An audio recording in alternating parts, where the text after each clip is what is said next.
modernize. When President Bola Ahmed Tinubu took over office, as he promised during campaign, he had the intention to fix the electricity. He started the electricity at home, and there are things that are happening that you are not seeing. They are revamping the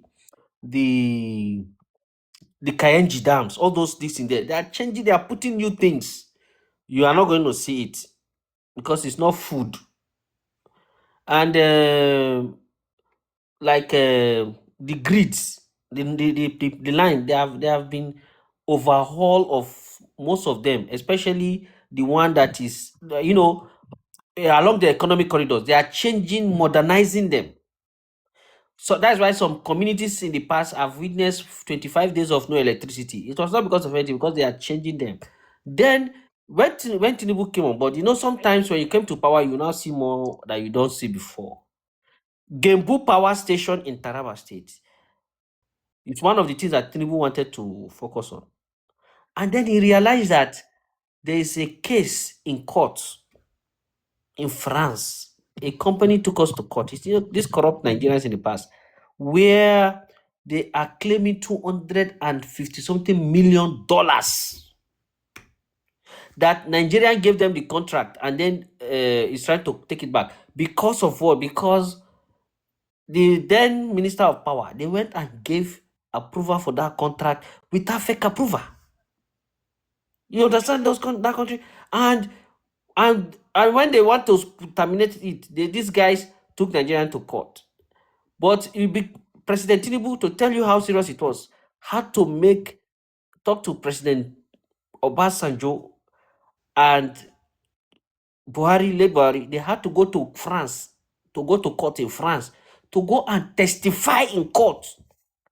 So we cannot proceed, because if we proceed and they gave judgment to that company, they are going to take over our properties abroad. So we have to finish that litigation now. You see one problem that slowed it down?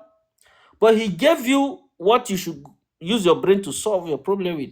He gave you the Electricity Act that allows you now to generate electricity. You as the boss, you can go and invest in electricity and create your own electricity in Nigeria within 1 month. Since that is what you are waiting for Tinubu to do, to solve the electricity problem immediately. So they have given you the power bill that empowers you to start your own power station. Can you go and open it in 2 years? So now the state have to key in, right? So that problem is on the way. Tinubu is not running away from him. He's considering it. I've given you some of the challenges, but there are others that have been happening that you don't know, let alone to mention them. There are communities that have gone dark, have experienced darkness for 25 days because they are overhauling the national grid along national corridor, right? That is electricity, right? You are condemning Nel Fund. Anything good that Tinubu does, you will start condemning it, and we'll continue. Because you condemn it does not mean we're not going to emphasize it. Now, when you talk about loan, come to America, students go to school on loan. Some are still paying. Some are owing $100,000, right? Some are owing huge amount of loan. In Nigeria, many people couldn't go to school because of school fee and feeding. But as I'm talking to you now, you go to University of Port Harcourt, you see 3,000 students who wouldn't have been in school if not for NEF Fund. I spoke with my student whom I taught before. He's now a lecturer in College of Education. And he confirmed to me, this is not a lie, that in their department, 65 students are there on NEL Fund.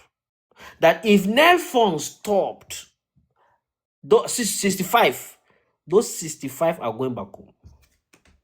That is why I challenge the obedient. Go to university and shout, Nelfund is a scam. If you come back with 32 teeth, come on, come on, come on.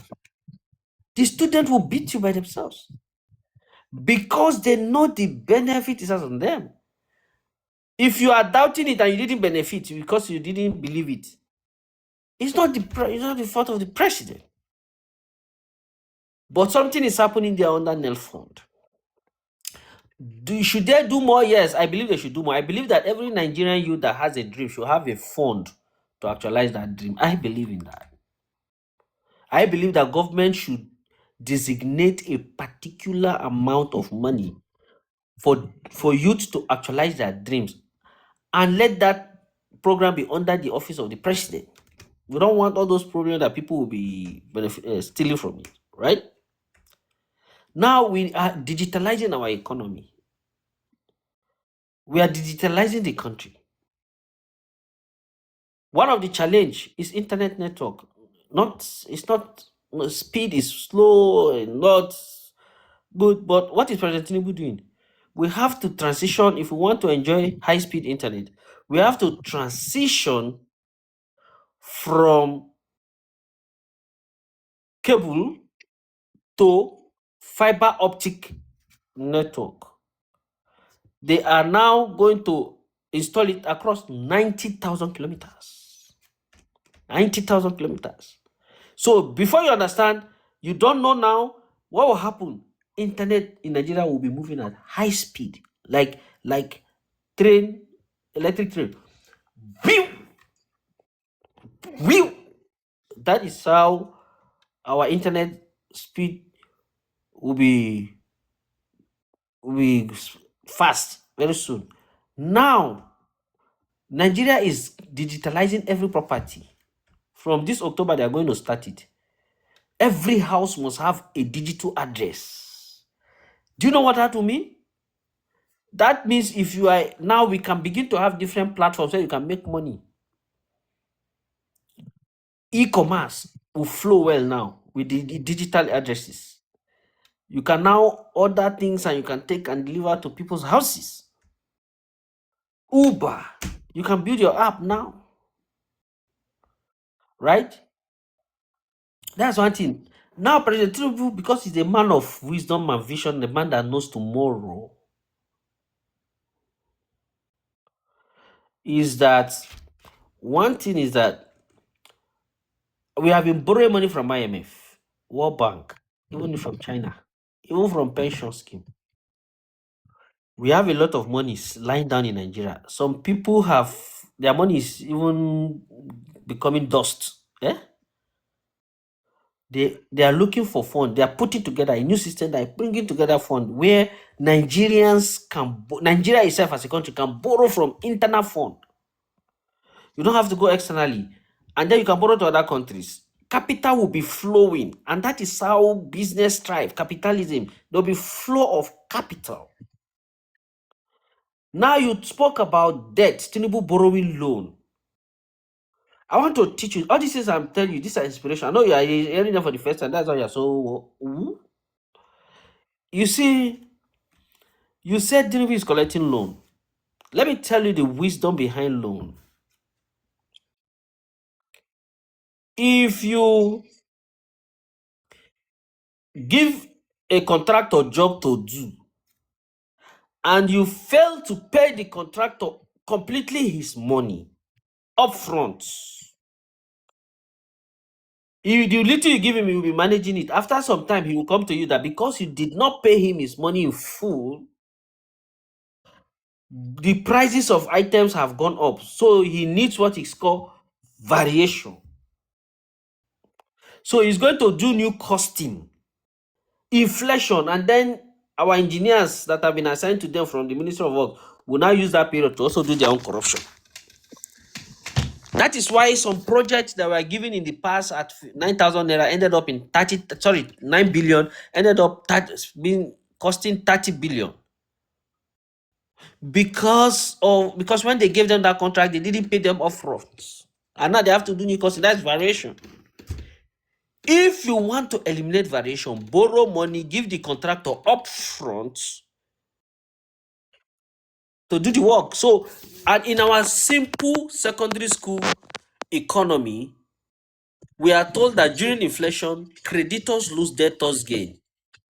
So because you have borrowed and you have given your contractor upfront to do the work, in the future, if there's an inflation, it's the creditor that is losing, not you, the borrower.